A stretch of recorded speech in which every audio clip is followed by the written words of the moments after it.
Yeah, so of the 25 who came in with gunshot wounds, 19 of those individuals were able to be treated and actually discharged home after they had had their full medical evaluation and treatment. Several others did arrive in more serious conditions and did have to be admitted. We had one that had to be transferred over to Evanston Hospital under the care of our great neurosurgical team. We had a couple of other patients that need to be admitted to either our trauma surgical team, which are represented here, as well as to some of our orthopedic trauma surgeons. Doctor, can you give us an age range of the people you treated? Absolutely. So the age range ranged from about 8 years old was our youngest patient, up to 85 years old. How many children? I can't give you a specific number on the number of children, but it was definitely around 4 or 5. What happens in an emergency room when you get that many gunshot victims coming in at once? Well, we immediately have to make space for all these patients to come in, and hence why I commented before how we use some internal processes to mobilize resources. Our wonderful surgical and trauma staff were immediately alerted through emergency messaging that we had a number of patients that were going to need emergency medical services and their evaluation. On top of that, many other emergency physicians, pediatricians, internists, surgeons, trauma surgeons, anesthesiologists, and others were also notified and mobilized to help take care of the number of patients that were coming in. Your staff looks, of course, shaken up. What is this like? You have to deal with such like massive casualty trauma. Well, I think, listen, there's been a lot of different events that have happened in the United States, and this obviously now has hit very close to home. It is a little surreal to have to take care of an event such as this, but all of us have gone through extensive training. We go through a number of different programs, training. We practice for these events, even though we hope they never happen. And so I think our team very admirably handled the situation today. Of course, we provide services that include social work, and we have others involved that our team, as well as our patients, will have a chance to talk to therapists and counselors to debrief after something that is so traumatic. And if anyone has a loved one in the hospital, anything they need to know, or if families all been notified? So families have all had the opportunity to actually come into the hospital and wait. We had liaisons working with those family members, and all of those family members have been reunited with the patients that were here and treated at our North Shore hospitals. Anybody from the nursing staff that perhaps might want to talk to us tomorrow? Does anybody from the nursing staff want to talk? Come on up. So this is Barb Croak. She's one of our emergency medicine nurses. She also does a number of administrative roles here at North Shore and has a wealth of experience. Good afternoon. Tell us what it was like for the nurses here.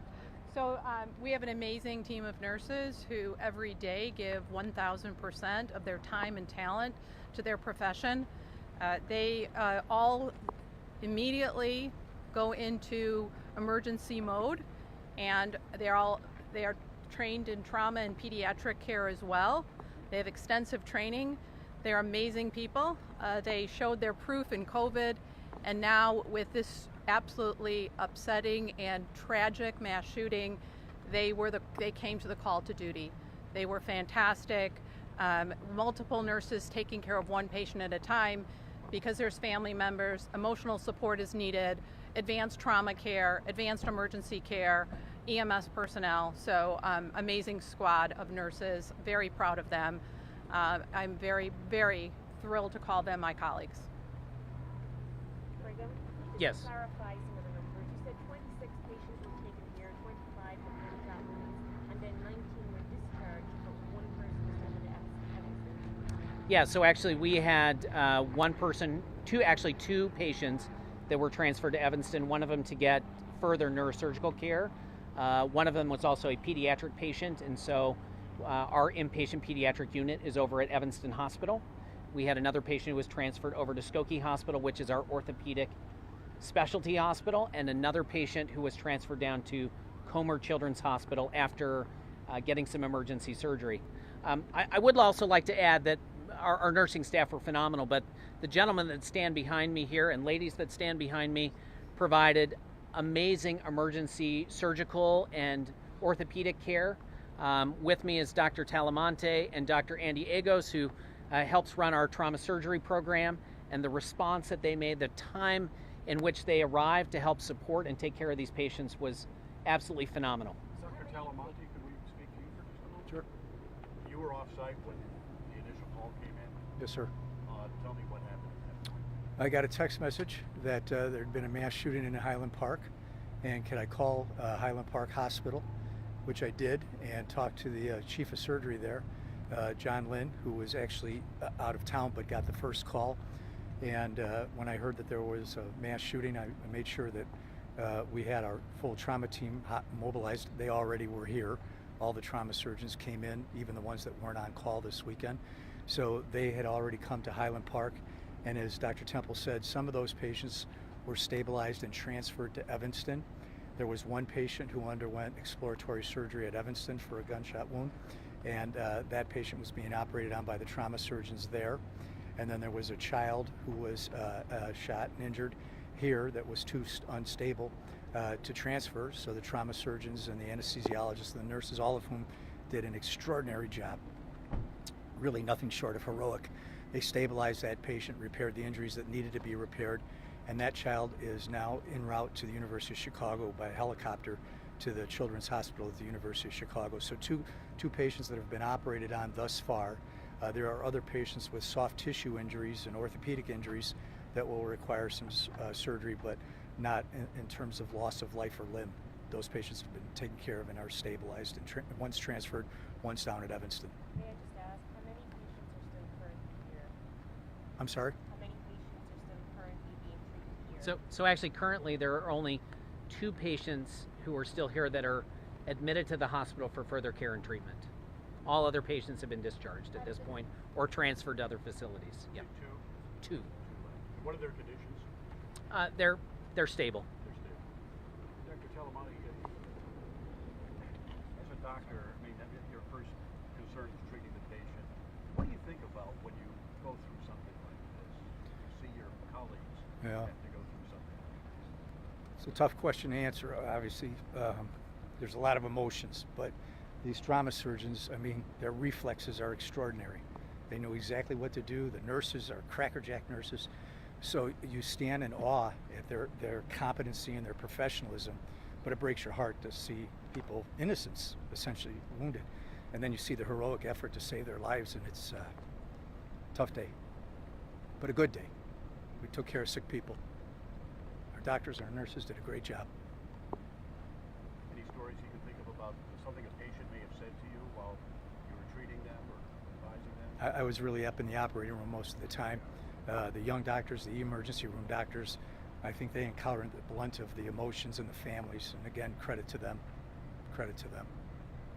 Doctor, how do you train for an event like this, an event that most often doesn't come? Yeah, that's a great question. You train. You have the reflexes. You have the system of care. Remember, one doctor can only take care of one patient at a time.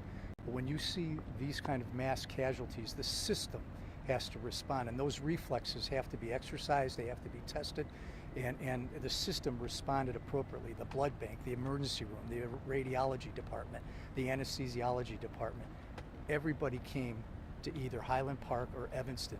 So we had a sufficient number of doctors, nurses, anesthesiologists, blood bank people to take care of these patients.